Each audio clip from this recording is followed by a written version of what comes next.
In 2015, scientists Jonas and Tim travel to Bolivia under a mission from the Department of Defense, investigating rumors of a man that is 250 years old that could be the key to finding a boundless remedy.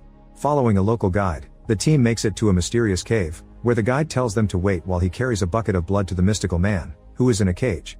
Tim ignores him and comes closer anyway, giving the creature the chance to attack him. The guards try to stop him with bullets, but they don't work, so Agent Clark tries a stake that he finds nearby, effectively killing the vampire.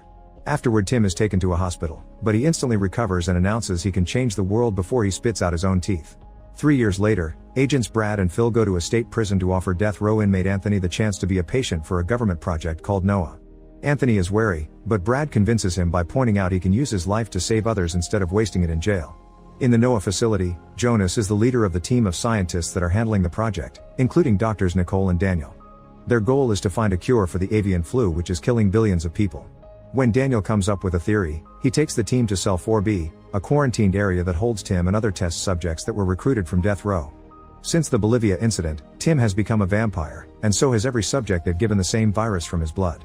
They're immune to every disease but also extremely dangerous. Daniel points out they are all failures because of their age and their next test should be a child, and Nicole agrees for the sake of the greater good, so she asks Clark to send some agents to find an orphan. Meanwhile in Memphis, young Amy is spending some time alone reading her favorite book.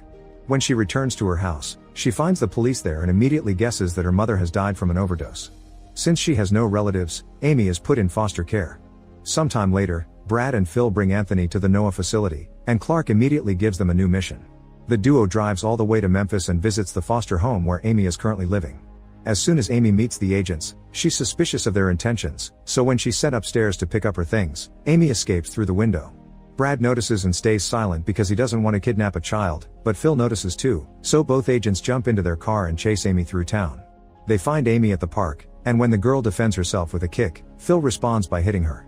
Then he throws her in the back of the car to drive away from witnesses.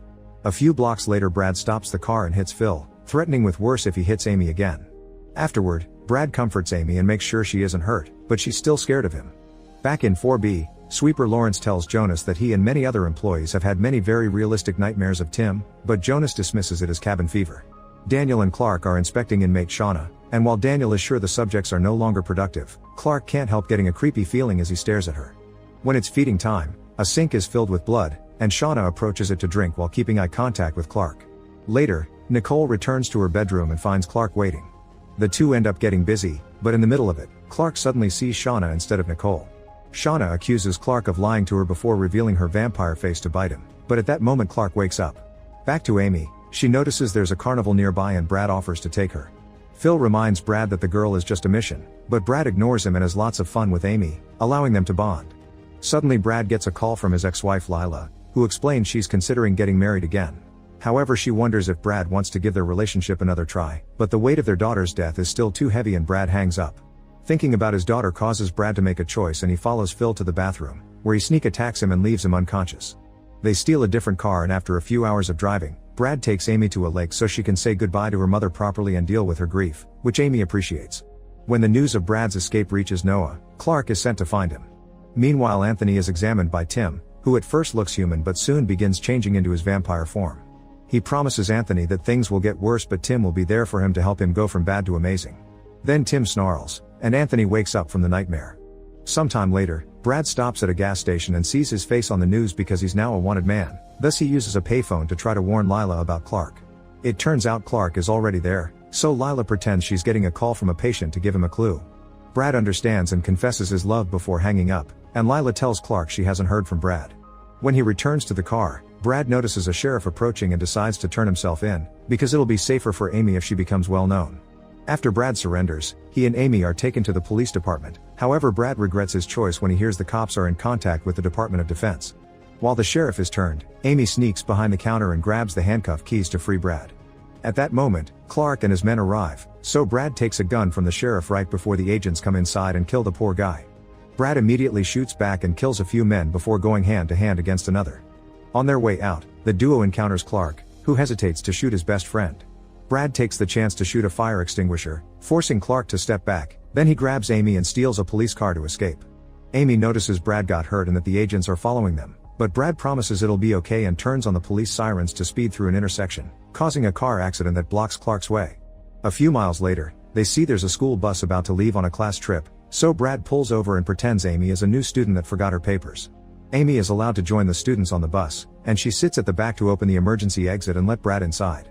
One of the students tries to take a picture, but Brad takes the phone. Sometime later, Brad and Amy leave in another stolen car, but Brad is suffering from blood loss and pulls over right before passing out. While Clark interrogates all the kids from the bus and sends his men to search for stolen cars, one of his agents begins working on tapping Lila's phone. Meanwhile, Amy uses Brad's phone to call Lila, who guides Amy on how to check on Brad's vitals. Once they confirm the bleeding has stopped, Amy pinches Brad's chest to wake him up and hands him the phone. When Brad realizes what's happening, he furiously throws the phone away because he knows they can track the call. At Noah, Jonas gives Anthony the injection with the serum and a chip on his neck to monitor his vitals and track his location in case he tries to escape. Anthony wonders if Jonas ever thought he would be experimenting on humans, and Jonas says he didn't, but then he starts thinking about his past. His wife Elizabeth had been diagnosed with Alzheimer's and Jonas started to work with Tim to find a cure. When Jonas acquired proof of the existence of the 250-year-old man, he and Tim agreed to go looking for him for the sake of their research. Back to Amy and Brad, they reach a forest and cross it to find an old house, where Brad pulls at a tripwire to make an alarm go off. A woman named Lacey comes out with a weapon in her hands, but she puts it down when she sees her old friend. Lacey is wary but accepts Brad's request to give them shelter when he begs. Meanwhile, Clark finds the broken phone on the road and orders his men to shoot Brad on sight when they find him. At Noah, Jonas and Nicole look at Anthony's test results and discover his old football injury is already healing, which is faster than any other subject they had before. This reminds Jonas of how obsessed Tim had become with the serum, and it was him who accepted to work with the Department of Defense because they would pay for the research. Elizabeth thought they were breaking the code of ethics, but Jonas thought healing her was more important. While Amy and Lacey bond, Brad hears the alarm going off, but it turns out it's just Lila, who knows the places where Brad would hide. Over dinner, Lacey informs Brad she's gotten a boat and passports from a contact so he can leave for Canada, but she also points out Noah will never stop chasing him because he knows too much and they'll probably just kidnap another child. To reach a compromise, Lacey offers to spread the story while Brad escapes with Amy, and Brad gives her the names of all the inmates he took from prison to Noah. Afterward, Lila takes care of Brad's wound and they reconcile. At the facility, Anthony's exercising when he suddenly hears loud music. He goes to investigate and enters a room that appears to be a bar where he finds Shauna and Tim, who tells him not to trust Jonas. They also try to share a glass of blood with him, and when Anthony turns it down, Shauna reaches inside his mouth to prove he's losing his teeth to let the fangs grow. When Anthony tries to leave, Tim gives him a message to pass to Jonas before he snarls to make Anthony wake up. The next time Anthony sees Jonas, he tells him about the dreams and passes Tim's message, which says you already changed the world, you have to wait to see how. Afterward, Jonas goes to see Elizabeth at the psychiatric hospital, but her advanced illness doesn't let her remember or understand anything. In Cell 4B, the sweepers are doing their job and Lawrence notices Simms taunting Shauna. Lawrence tries to warn him it's dangerous, but Simms responds by pushing him against the cage and kicking his badge inside. A terrified Lawrence has no choice but to retrieve it, and he's surprised Shauna doesn't attack when he puts his hand inside.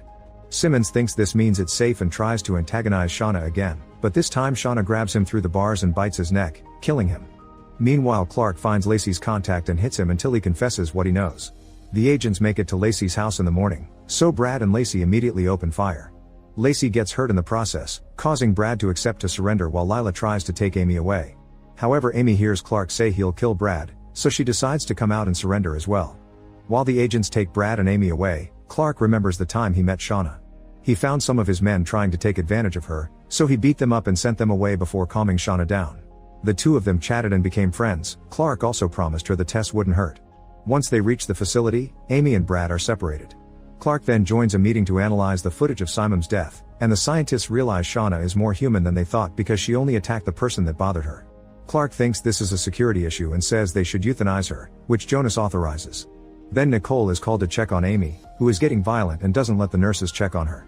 Nicole explains that Amy can be the cure for thousands of people, so Amy accepts to help only if they allow Brad to stay with her. Clark brings Brad over and the doctor explains the issue of the avian flu, thus Brad accepts to cooperate as long as it's Amy's choice. Then Brad joins Amy and discovers they've already given her the chip. Nicole also comes to inject the serum, which makes Tim sense the girl's presence. When a nurse comes to check on Amy later, Brad uses the chance to steal an injection from the cart. Afterward they both take a nap, but Brad wakes up when he finds Lawrence in the room. The sweeper tries to warn him that Tim will come after Amy, but the conversation is interrupted by two guards that quickly separate them, and Brad uses the chance to steal a flashlight from them. Later when Brad meets Anthony, he hears how he has nightmares about Tim too. Afterward Amy uses crayons to pass notes under the door that connects to Anthony's room. Anthony quickly responds and they become friends by passing notes all the time. Later in the evening, Brad hears some noises and leaves the room, noticing Lawrence taking the elevator. Brad follows him and uses the injection he stole to put him to sleep. When they make it to cell 4B, Brad opens the lock with Lawrence's eye and discovers the monstrous state of all the test subjects, feeling bad because he brought them here from jail. At that moment Jonas catches Brad red-handed and explains it's a side effect of the virus, but they're doing this to save people. Brad returns to his room, only to have a nightmare about Tim telling him to stay out of his way. Meanwhile Lila is making some calls to ask about the missing inmates, but everyone hangs up on her. Only a person at Shauna's old prison confirms that she didn't die there like the news said. The next day she meets with journalist Sierra and shares what she knows about the inmates, and Sierra promises to look into it. A few hours later at the hotel room she's sharing with Lacey, Lila gets a call from Sierra confirming there's something fishy going on and that she'll cover the story. Sometime later, Jonas notices Tim and Shauna aren't eating. It's then revealed they have meetings by appearing in each other's minds, and Tim scolds Shauna for being reckless, telling her to use her full powers to fix this. Following that advice, Shauna begins transmitting her story right into Clark's mind. Some years ago, Shauna was eager to leave her little town, and whenever she went out with friends, she would steal money from the bar to add to her hidden savings. At home her situation was horrible because her stepfather kept taking advantage of her, and one evening, she discovered he took all her money away. Shauna confronted the man, but her mother defended him from what she thought were unfair accusations. Tired of hiding, Shauna told her mother what her stepfather did to her, only to learn that her mother already knew and blamed her for provoking the guy. Devastated and furious to hear her mother didn't care, Shauna grabbed a knife and killed her mother, which was the crime that sent her to death row. As Clark sees all this, he starts the procedure to euthanize Shauna as planned. First she's knocked out with gas, then she's taken to a special cell where bright lights start burning her. However her backstory keeps replaying in Clark's mind and in the end he feels pity for her, so he cancels the procedure. The next day, Anthony wakes up after having another nightmare, this time involving a dead girlfriend. Amy learns about this and is worried about what'll happen to her, so Brad calls the doctors and asks for Amy to have some free time outside her room for the sake of her mental health. After some hesitation, Nicole accepts as long as the guards go with them. Amy then gets to play outside, and Brad now has a better view of what's outside the facility to make a plan. Meanwhile Clark begins seeing Shauna inside his mind all the time. She's sweet and thankful, but she also warns him one of his soldiers is going crazy. Right after she disappears, Clark gets a call telling him one of his men is acting weird. Clark rushes to discover Paulson has seen the backstory of vampire Winston like Clark saw Shauna's. He also thinks the humans are becoming the vampire's lab rats. When Jonas does his daily checkup on his patient, Anthony confesses the nightmares are getting worse and that Tim tells him he has to make a choice, but he doesn't understand what. Jonas tells him he's a better subject than the others because he hasn't shown side effects, and the nightmares may come from the guilt of what happened to his girlfriend. After Jonas is gone, Anthony thinks about his first meeting with Rachel. She had taught him how to be a better realtor and they immediately hit it off, so they started dating. Anthony's thoughts are interrupted when he gets a note from Amy, but before he can reply, he suddenly spits some blood and discovers he's losing teeth. In the meantime, Lila and Lacey meet with Sierra, who shows them the report she's prepared about the case. She explains it'll be broadcasted at 5 p.m. and that dangerous people are involved, so they need to lay low. However, when 5 p.m. comes and the women turn on the news, instead of the report, they see an announcement that Sierra is dead. Lila is sure she was murdered for knowing too much and she and Lacey decide to leave immediately, choosing a church led by a friend of Lacey's to hide for a while. Later when Lila is praying alone, a stranger surprises her from behind and takes her away. At Noah, Jonas discovers Tim's brainwaves are higher than ever, and when the nurses check on Anthony, they find him in the middle of a breakdown and with a very high fever. He's immediately taken to the doctors, who decide he must be injected with a new formula. Outside, Amy borrows some binoculars and discovers there's a sniper on the roof. Brad immediately pushes her down right before the sniper shoots, revealing him to be Paulson. Clark and his men immediately come out and while they exchange shots with Paulson, Brad and Amy sneak around the forest. Once the agents manage to get Paulson's attention, the duo quickly runs to find cover with Clark. At that moment Paulson shoots the electrical substation and leaves the entire facility without power.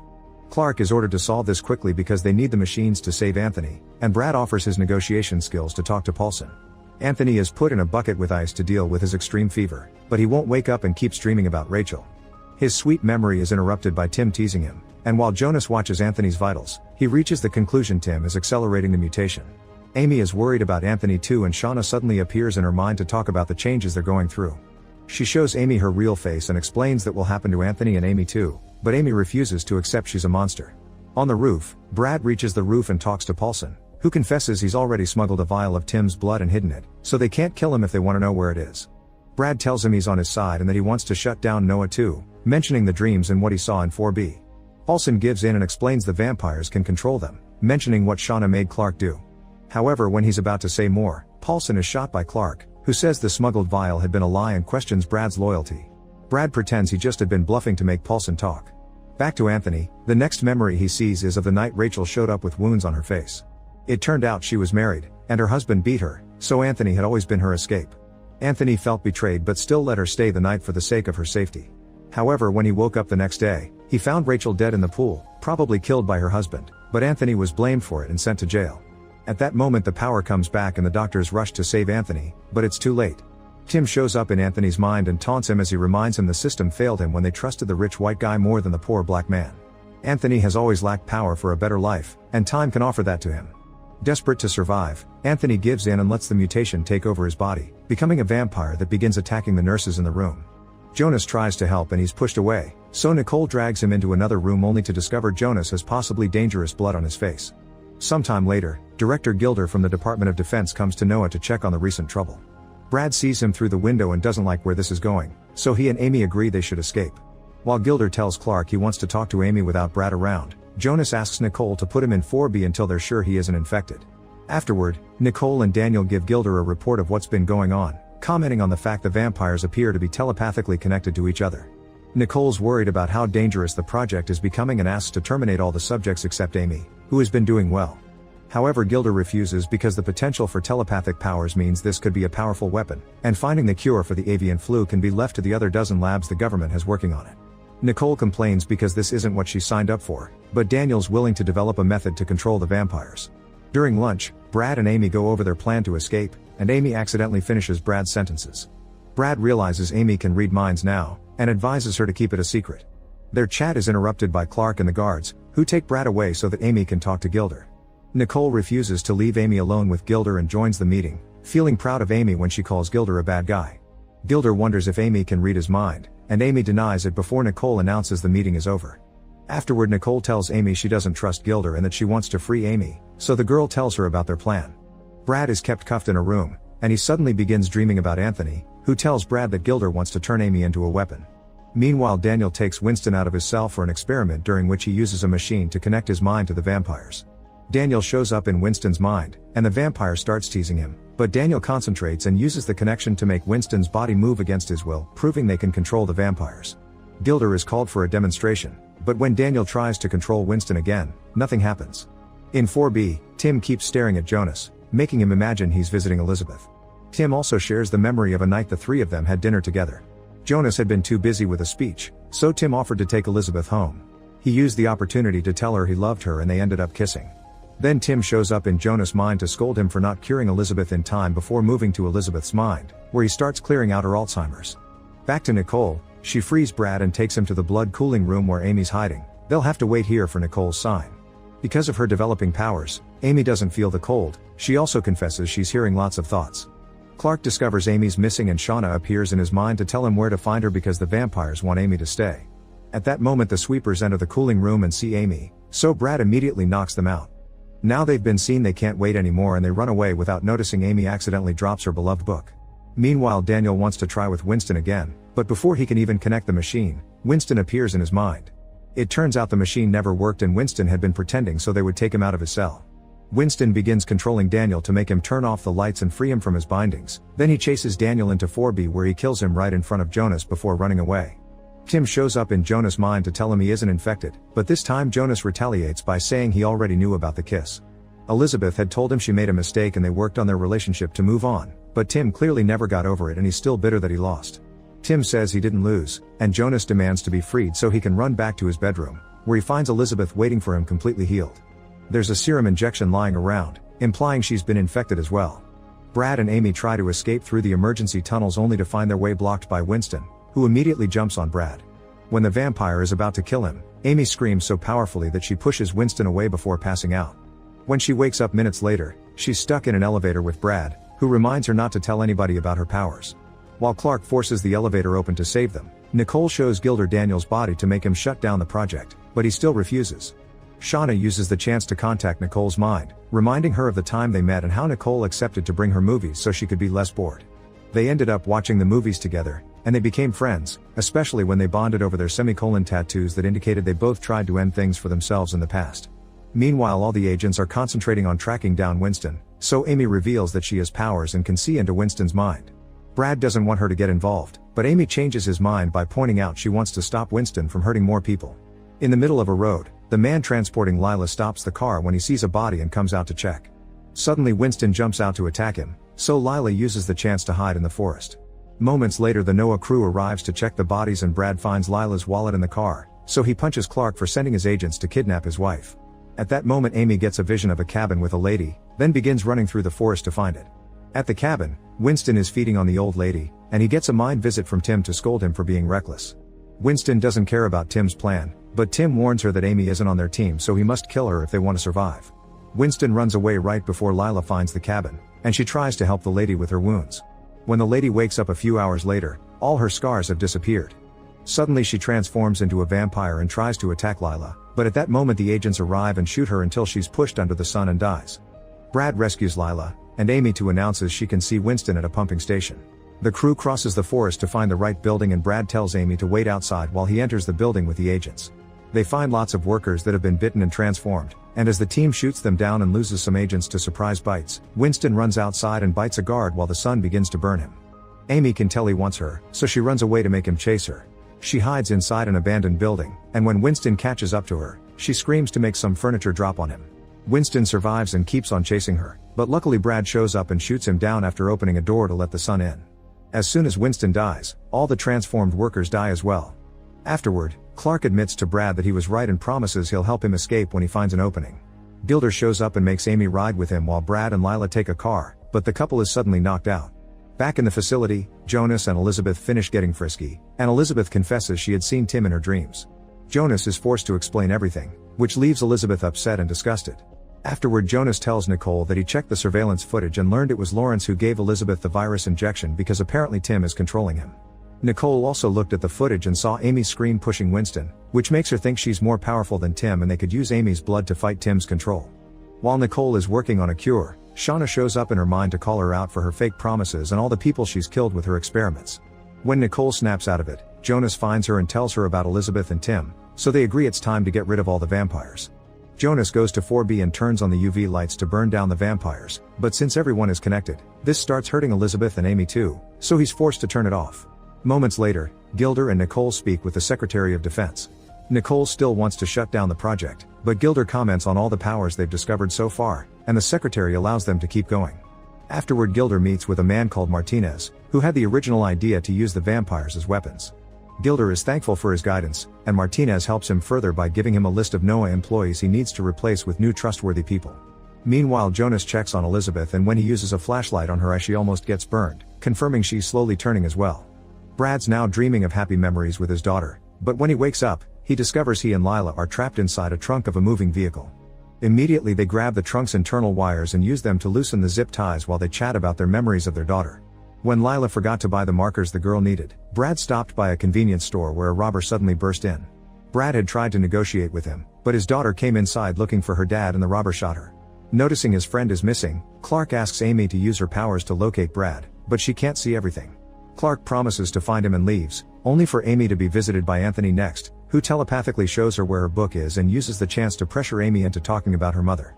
Amy cries as she reveals she feels responsible for her mother's death because they had an argument and Amy told her she hated her, which probably caused her to get an overdose to forget. Then Amy wakes up in her room as Gilder pays her a visit. She asks about Brad and Gilder tries to say Brad chose to leave, but Amy doesn't believe him and says Gilder isn't in charge as he thinks.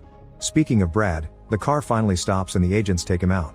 He pretends to still be cuffed, but when he sees an opening he fights the men and pushes one over the cliff before stealing a gun and shooting the other. After getting a weapon and a walkie-talkie, Brad and Lila begin walking away, and Brad finally makes a huge confession. Clark had provided him with the identity of the robber, so Brad found him and killed him for revenge. Afterward he felt like a monster, that's why he had to leave Lila. However, Lila doesn't blame him. In fact, she feels guilty too because she forgot the markers in the first place. At that moment, Clark locates the abandoned car and uses a walkie-talkie to contact his friend to warn him about incoming agents, but Clark doesn't think he can trust him. Moments later, they're found by another agent, but when they're about to get killed, Clark shows up and kills the man first. Clark swears he's on their side now and hides Lila and Brad in his trunk to take them back. At NOAA, Anthony visits Amy again to apologize for making her cry, but he insists she needs to explore her grief and accept her mother doesn't blame her for anything. He also reminds her not to trust Tim. Elizabeth is struggling too because Tim keeps visiting her and she doesn't know if choosing him or Jonas. While Gilder begins installing extra security measures all over the facility, Nicole informs Jonas the cure isn't ready yet. Tim asks Elizabeth to choose already, and Elizabeth chooses her husband, asking her to euthanize her before she becomes a monster. Jonas does so while clinging to her dying body. In her room, Amy practices using her powers and conjures an illusion of her house and her mother, who hugs her and promises she doesn't blame her for anything. Then she gives Amy a box of matches, telling her to light her own way. At that moment Brad and Lila arrive, but they can't wake Amy up because Tim is now appearing in her mind. While Tim tries to convince Amy to accept the change, her real body is taken to the emergency room and Gilder forbids Nicole from coming with her. After another short meeting with Martinez, Gilder gathers most of the staff and tells them the project is over, so they can go home after they have a goodbye party. Nicole and Clark agree they need to save Amy, but the lock permissions have been changed and they don't have access to the labs anymore. Moments later, Amy manages to push Tim out of her mind and wakes up tied to a bed in the 4B, where all the vampires stare at her. Meanwhile Gilder is ambushed by Brad, Clark, Nicole, and Lila, and they make him activate the elevator to take them to the labs. Clark stays behind to guard the door and notices on his tablet that Lawrence hasn't been fired, so he asks his men to find him. Then he begins thinking about Shauna and the time he caught her escaping the facility. She had been scared of the nightmares about Tim, so to calm her down Clark took her to a diner. There they bonded over their childhoods and bad parents, and Shauna asked him to run away with her. However, more agents arrive to take Shauna back, making her feel betrayed by Clark. When the group makes it to 4B, they disarm the guards by threatening Gilder, and Lila and Nicole begin working on a cure again. Brad finds Amy and tries to free her, but Amy refuses because she thinks she's too dangerous now. After Tim sends another taunting message to her mind, Amy wakes up and spits out her teeth.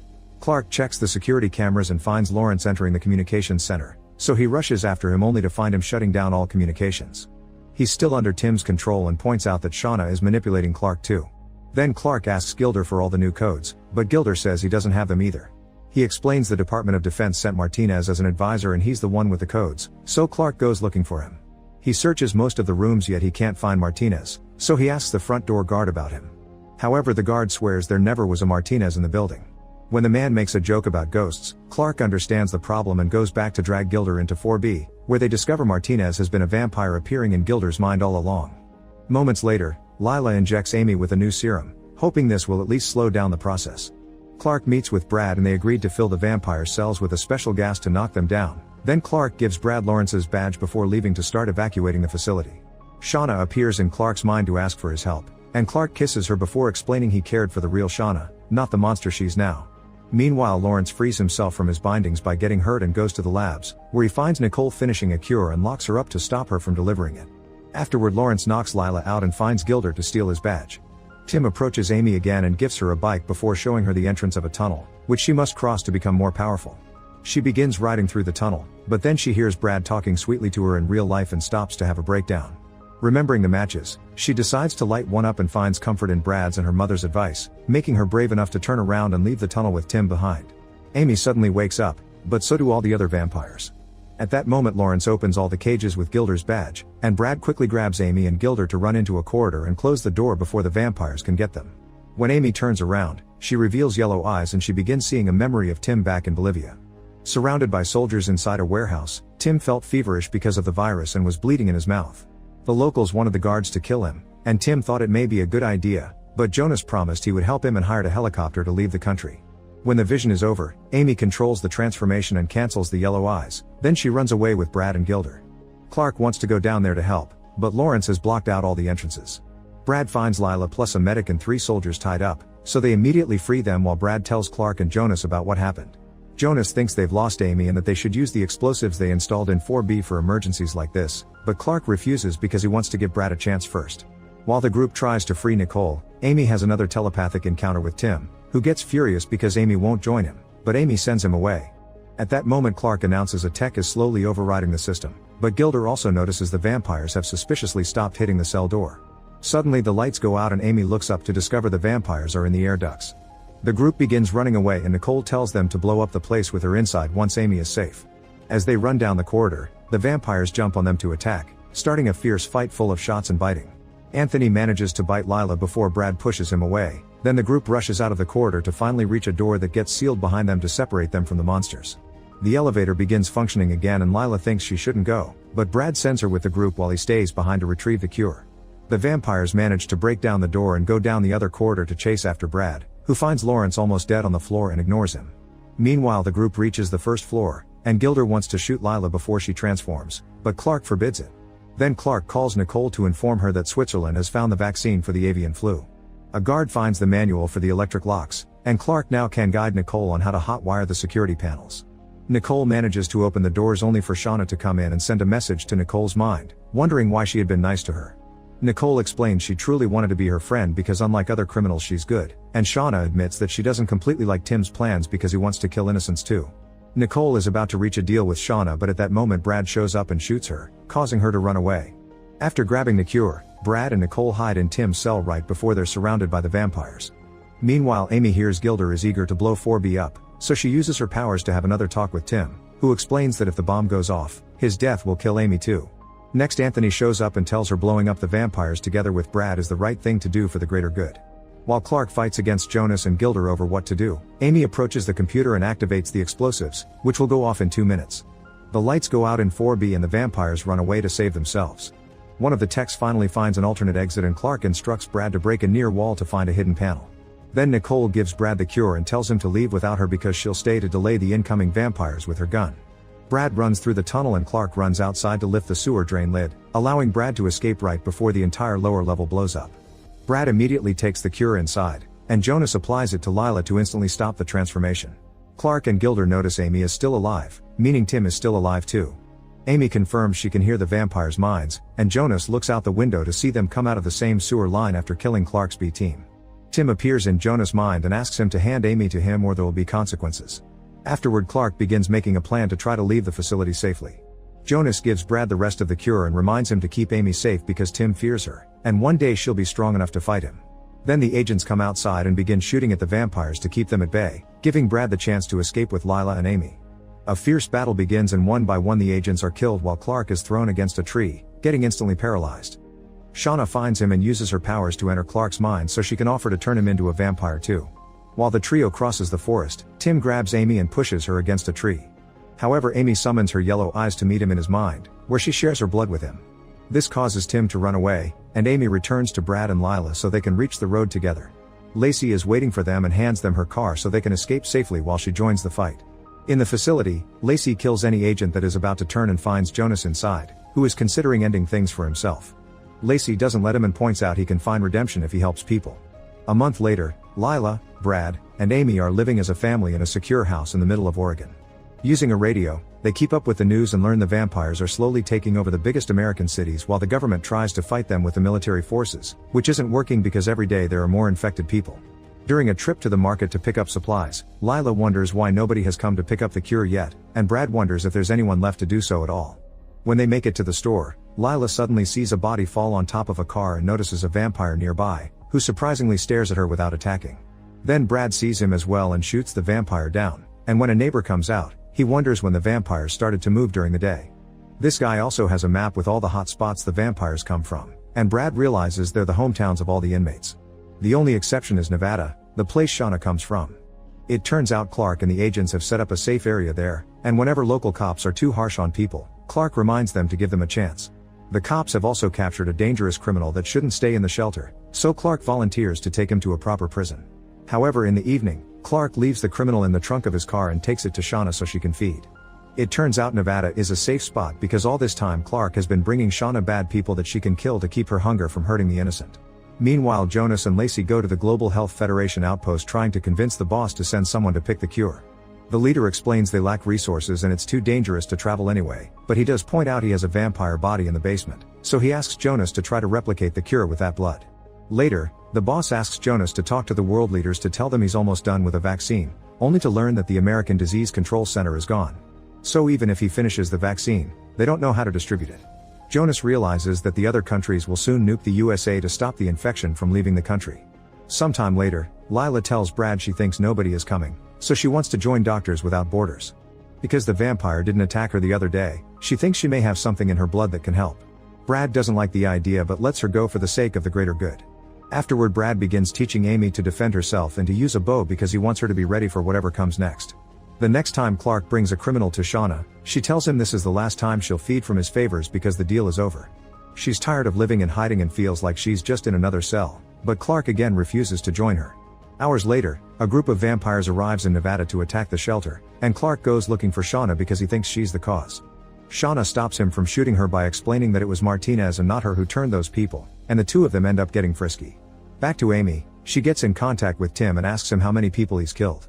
Tim says thousands, and Amy says she could never kill like that. Laughing, Tim tests that theory by bringing the neighbor Bob and infecting him through his neck. Then Amy wakes up and finds Tim standing outside the house. The next morning, the neighbors come to the house to ask Brad if he's seen Bob. Amy tells them he's outside, and when the group opens the door, they find Bob with a heavy wound on his neck. Bob doesn't want to be a monster and asks Brad to end things, but before Brad can shoot him, Bob finishes transforming and attacks him. From inside the house, Amy hears some gunshots, then Brad comes inside showing he's been bitten. The neighbors want to kill him, and Brad wants them to stop him too, but Amy refuses. Her fury makes her transform into a vampire and kill both neighbors without remorse. Afterward, she gives Brad the last injection with the cure before deciding she needs to run away. The last thing she does is leave an apology note with her beloved book for Brad. While Amy